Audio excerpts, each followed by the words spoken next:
મિત્રો, ગુજરાતના ખૂણે ખૂણેથી આવ્યા છે અગત્યના સમાચાર. સૌપ્રથમ વાત કરીશું માંજલપુર વિધાનસભા પેટા ચૂંટણીની મતગણતરી આજે સવારથી શરૂ થઈ છે. ગાંધીનગરમાં સચિવાલય ખાતે કેબિનેટની મહત્વની બેઠકનું આયોજન.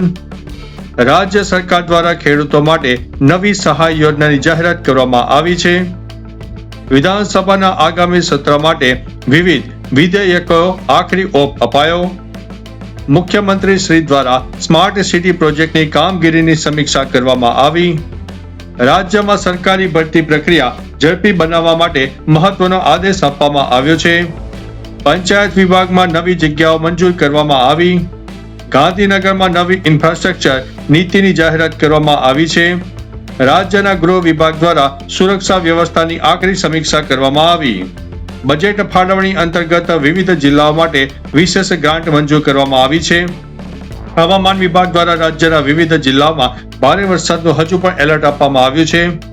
દક્ષિણ ગુજરાતમાં નદીઓ ઉફાન ઉપર જોવા મળી છે. તંત્ર એલર્ટ મોડ ઉપર લાગી ગયું છે. ભરૂચ નજીક કીમ નદીના પાણી ઓસરતા વાહન વ્યવહાર પૂર્વ રદ કરવામાં આવ્યો છે.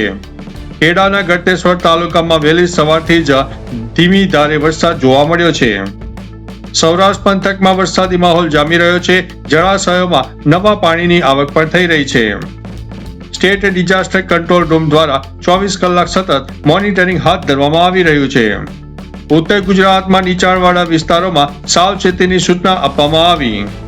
સરદાર સરોવર નર્મદા ડેમમાં પાણીની સપાટીમાં સતત વધારો થઈ રહ્યો છે. કચ્છ જિલ્લામાં પૂર જેવી પરિસ્થિતિ સામે એનડીઆરએફની ટીમ તૈનાત કરવામાં આવી છે. દરિયાકાંઠાના વિસ્તારોમાં માછીમારોને દરિયો ન ખેડવા માટે સૂચના આપી દેવામાં આવી છે. પશ્ચિમ અમદાવાદમાં ભૂકંપીય જોખમ અંગે ISR સર્વેક્ષણમાં ચોંકાવનારો ખુલાસો સામે આવ્યો છે. અમદાવાદ ઇસ્કોન બ્રિજ અકસ્માત કેસમાં સાક્ષીઓની જુબાની ચાલી રહી છે. અમદાવાદ મેટ્રો ફેઝ 2 ની કામગીરી અંતિમ તબક્કામાં જોવા મળી.